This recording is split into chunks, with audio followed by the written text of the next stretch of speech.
Time now to talk winners and losers on Wall Street with financial expert Rob Black joining us remotely on a day, Rob, where it looks like across the board we're seeing some pretty positive trading, which is kind of nice to see considering how much stocks have been beat up here recently.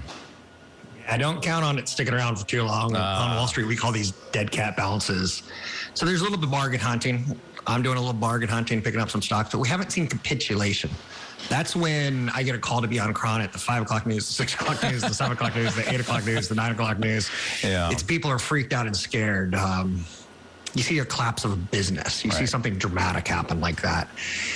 We've had 6 down weeks, the S&P 500, 7 down weeks straight in the Dow. And yet there's a study that was released that 40% of investors who sold in last year regret it. Don't do anything crazy. California gas prices hit $6 today. That's the highest on record, $4.52 across the nation.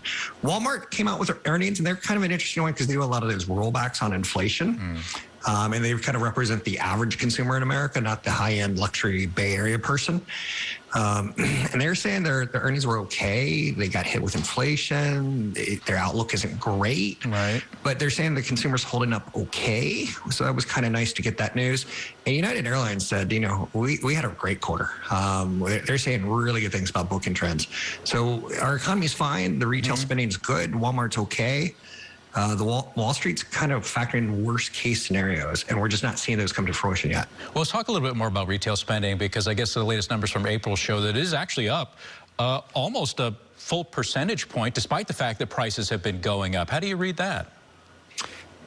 You've worked with me for many, many years, 20 plus years, James, and retail sales are important. Jobs numbers are important. Everything else on Wall Street kind of loses kind of its importance if those two things are fine and we have jobs and we have retail sales.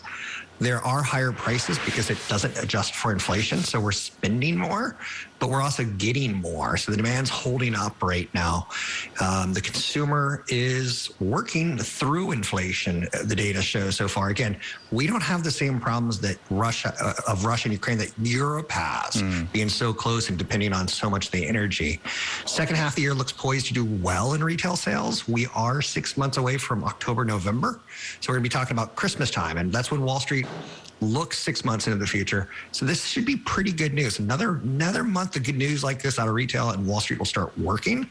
Bars and restaurants did well. And of course, like gasoline kind of skews the numbers because that's up 39% year over year. So they're not pure reads, but if you read between the lines, it's a good number. It's a good number. Okay. Well, in question this morning is whether 44 billion is still a good number. I want to talk and pick your brain a bit about Elon Musk's tweet this morning and this ongoing sort of soap opera with him, hot or cold on the purchase of Twitter. This morning, he's tweeting that unless Twitter can objectively prove to him that their bot or spam accounts only make up 5% or less of the total user base, he may not be interested in purchasing Twitter, at least not at the valuation that the initial offer was in. What's your take on all of this? He's going to get sued. He's on the line for $1 billion. He's offered to do it. People have left the company. Morale is incredibly low at Twitter. He's going to get sued by the SEC if he tries to pull out of a deal. With that said, Twitter is going ahead and filing with the Securities and Exchange Commission because it's a publicly traded company that they expect a deal to go through.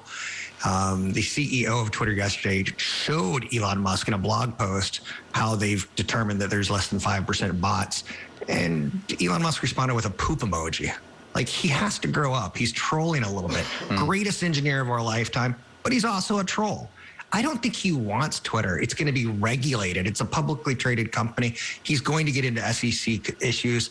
Of course, he's going to take the company private. Then he wants to bring it public is the idea. I think he bought at the wrong time. In the last month, stocks have done nothing but go down. I think he can get a better deal. There's less than a 50% chance that a deal goes through because he's breaking all sorts of NDA covenants, non-disclosure agreements. He's telling secrets about Twitter, and that's messed up.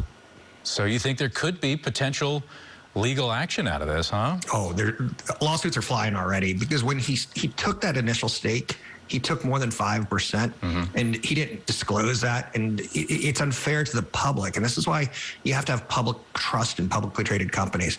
He was accumulating when he wasn't disclosing. There's already lawsuits going against him on that now, and more are about to be filed. So this is a mess.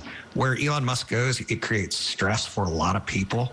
He probably has to sell some SpaceX shares to fund the deal, and he probably should be focusing on Tesla right now because that stock's down 35% since he announced the deal with Twitter. Wow. Always interesting to pick your brain about stuff like this. Rob, thank you as always. We'll chat with Rob again tomorrow about whatever topics and headlines are breaking the news that day. Rob, thank you. Get your questions and comments into Rob right now so he can talk about them tomorrow. Facebook, Twitter, email him directly at rob@robblack.com.